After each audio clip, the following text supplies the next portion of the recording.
Hi, today we are here at the Cargill Culinary Innovation Center with our chef Pete Geoghegan. He's the you're the head protein chef with Sterling Silver here, right? Correct. And you are an expert at cooking big hunks of meat at Christmas, which is scary to do for some people because you don't want to mess it up. No, of course not. Right. No one wants to mess that up. Right. So tell us the recipe you're going to tell us how to make today for Christmas. This is something we can make for Christmas dinner and not mess up, right? That's Pretty right. easy? Yeah. So, I mean, one of the steps you got to take is find that piece of meat that you want to go with.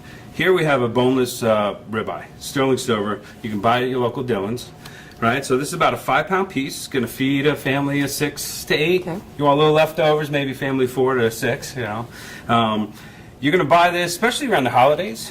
You're going to pick it up. You ask the butcher there to tie it for you, because when you have a roast like this, you always want to tie it. What it's going to do is bring it together, hold it together. It's going to cook more evenly, right? So when we're cooking, we always want to cut things to be similar in size so they cook the same. One of the biggest things here is taking a piece of meat like this is letting it sit out on the counter for a while, covered of course, but maybe for about an hour. You want to take that chill off. It's coming out of your refrigerator, it's 35 degrees. You put it into a really hot oven. That's cold to hot, right? And it actually forces that to lose a lot more juice when you do that because it just shocks it. So you let it come up, it's only going to maybe be 50 degrees. And then you put it into a really hot oven. Let it sear for about 15 minutes, and then you lower that temperature. Never rush a roast like this. That's why you have a beautiful color all the way through. If you set it at a high temp and let it go for a really long time, it's going to end up being more like a pot roast. All right, so that's one of the biggest steps. This one here, I just covered it in a lot of fresh cracked black pepper and salt, and then we are serving caramelized onions that have some vinegar and sugar added to it. So that sweetness and that vinegar flavor is going to combat the fattiness of the rib, and then also all that pepper in there. Yeah. So what's the first step that you would do after you got it all brought up to room temperature, or brought up to the right temperature? What do you? I would season it. Okay. So in this case, again, the salt and black pepper, or if you wanted to chop up some fresh herbs, some rosemary, some thyme, some parsley, a little olive oil, put it on there. Sometimes just a little bit of salt's all it takes. You know, if you're a purist, you don't really want to add other flavors. That works real well. But that high heat, 450 or so for 10-15 minutes. That's going to give you that nice crust on the outside, and then drop it. So I'd say this was in the oven for a little over 2 hours. Okay. You want to start probing it maybe after the first hour and a half in the oven. And this was at 275 degrees. 275 for probably 2 to 3 hours for that one. Okay. And what kind of pan did you put that in when you had it in the oven? So it's just a flat, almost like a cookie sheet pan, but it has sides. And then you use a rack. Okay. So what they'll call cooling racks out there. What that does is it allows airflow underneath. If you have it straight on there, any of the juices it'll start to almost be like a pot roast and stew itself on the bottom. I mean, I'm going to say it's the best if you have a rack, but if you don't, you can still do a roast. Okay. It just changes that texture. But if you want that perfect cook all around, then a rack is a big help. Now, when you start to take the temperature after a couple of hours, where do you put the thermometer in, and what should it read? So on a ribeye like this, you can see you have this line of fat around it, right?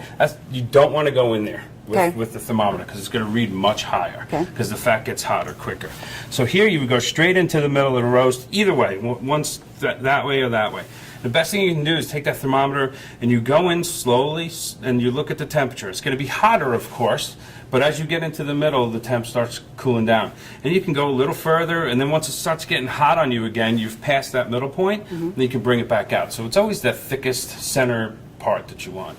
So for this to have what we have, I would say a medium rare cook here, you want to pull that out about 120 to 125 degrees, because then it's going to rest for about 15-20 minutes. You're going to cover it with some foil, and what that's going to do is just relax it, so when you slice it, you don't have all this juice. I mean, you can see there's hardly any juice coming out on this board because we let it rest. If you cut it right away, it's just going to lose all that moisture.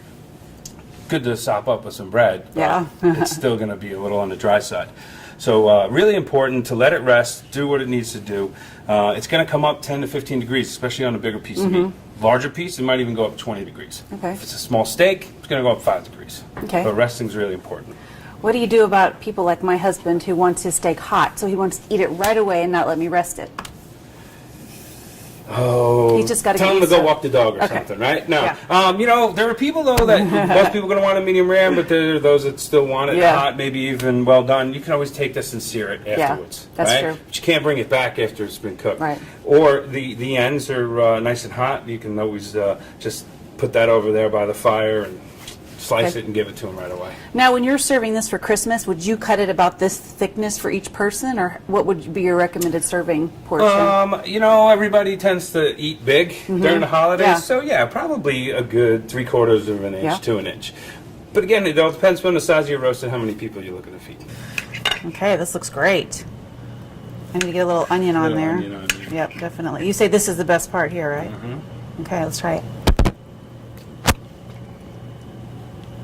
Oh yeah, Hopefully you like pepper. it's like Christmas in my mouth. There you go. Very good. Thank you so much. You're welcome. Outstanding.